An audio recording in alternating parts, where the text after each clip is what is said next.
Tervehdys Saakon Eliseiska tässä puikoissa ja tervetuloa uuden liigavideon pariin. Jääkiekko SM-liigassa saatiin eilen viimeinen runkosarjaviikko pakettiin ja niinhän siinä kävi, että päätöskierrokselle ensi tiistaina saatiin hurjat panokset.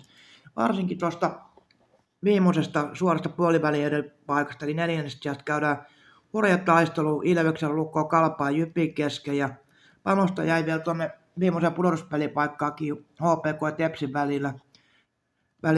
Tepsi sössi eilen kyllä aika pahasti, eikä ansaitse omasta mielestä kyllä paikkaa, että johti 2-0 ja hävisi lopulta Sille kotoa 5-2 ja sitten vielä tanskalaispakki Laurits ja niitä todella, oliko se Riihinä S:stä, niin todella ruman taklauksen päähän löytyy liikaa eri somekanavilta ja toivon itse, että liiga antaa tuntuva pelikielo, joku 5-7 peli, oli todella ruma niitti, tuli kolmantena osapuolena tilanteeseen ja niittäs päähän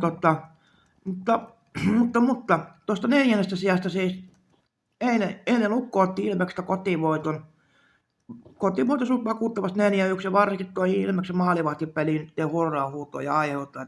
Dominik Pavlat ei omasta mielestäni olisi vain pari maaliin siinä voinut pelastaa enemmän, mutta ja samoin Kalpa voitti eilen Jypin ja nyt onkin tilanne, että Ilves 4. 104 pistettä, Lukko 5. 104 pistettä, Kalpa 6. 103 pistettä, Jyppi 7. 103 pistettä.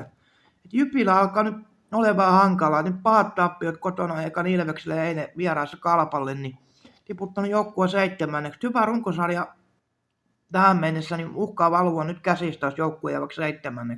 Siellä on Ojatakaista tukia, hyviä pelaajia, mutta tuossa voi tulla yllättävän paha pudotuspelin vastustaja, jos tulisi vaikka nyt tällä kaavaa tulisi Hifki vastaan, niin ei ole mikään helppo. Hifki otti eilenkin lopulta voito Kärpistä 8-kuttinen peli loppuu, Patrik Marale teki onnekkaasti Hifkillä voitot. Hifki on kovassa lennossa ja Saipa pystyi eilen ottamaan runkosarja voittaessa Tapparasta 6-4 voito, vaikka oli 3-1 tappiolla. Varsinkin Kalaputa 2 maaliin antaa uskoa tuohon pudotuspelikevääseen ja Maxi Vortier oli eilen pois, toivotaan, ettei mitään loukkaantumista tullut tähän usko. Annettiin varmaan mielen huilia, mutta päätöskierroksella siis Ilves kohtaa Saipan. Siitä Ilves saattaa saa kyllä etua ja ottaa tuon 4. sijaan. Jos Lukko ja Kalpa kohtaa, että siinä ratkaistaan sieltä 5 ja 6 todennäköisesti. Jyppi on kyllä mukana, mutta tässä AK:n ennakkoa pohdinta SM-liigasta tällä kertaa. Tilaa kanavaa, jos olet tilannut, ei ole iso homma. Klik. Täytyy panna peukkua tykkäyksen kunniaksi. AK kiittää kuittaa ja palataan seuraavaan videoon asti.